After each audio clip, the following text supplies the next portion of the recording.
Quand on regarde le monde de la PME, c'est quasiment 7 millions d'emplois salariés. 7 millions d'emplois salariés. Et les grands groupes dont on parle tant, c'est 4,5 millions. Alors quand je dis ça, je n'oppose pas, j'ai bien aimé tout à l'heure dans le débat, de ne pas opposer l'emploi salarié avec l'emploi indépendant. Je suis plutôt, moi aussi, ouvert à créer des ponts entre les uns et les autres. Je ne suis pas ici pour dire que les grands seraient des méchants et les petits des gentils, ce n'est pas mon propos. Mais quand même, quand on regarde les grands groupes, 4,5 millions d'emplois, les PME, alors prises dans leur hétérogénéité, parce que dans votre secteur, il y a beaucoup de PME-TPE, mais quand je dis PME-TPE, c'est même l'essentiel.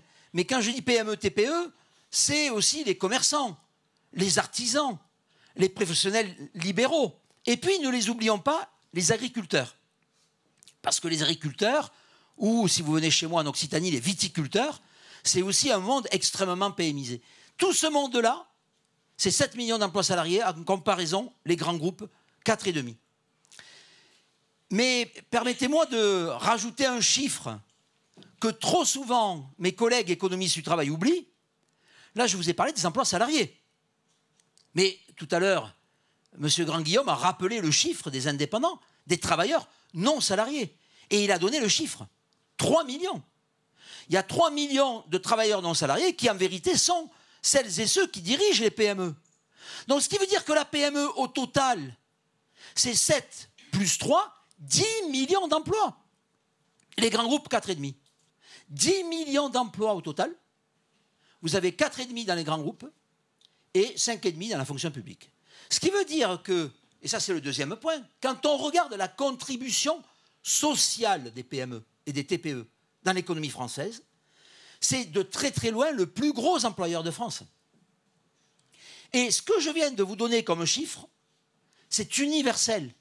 Quel que soit le pays européen, les PME sont partout. Allez aux États-Unis, on dit les États-Unis, tout à l'heure on en a évoqué, on a parlé des États-Unis, c'est le pays de General Motors ou de General Foods. Regardez les chiffres de l'économie américaine, l'essentiel des entreprises, ce sont des PME. Allez au Canada ou au Mexique, c'est la même chose. Allez en Chine, les PME sont partout. Allez au Japon, les PME sont partout. Donc ce qui veut dire qu'à l'instant où je parle, quand on regarde objectivement les chiffres, les chiffres je ne les invente pas, c'est l'INSEE, bon, c'est compilé, mais quel que soit le territoire, quel que soit le pays, quel que soit le continent, les PME sont partout.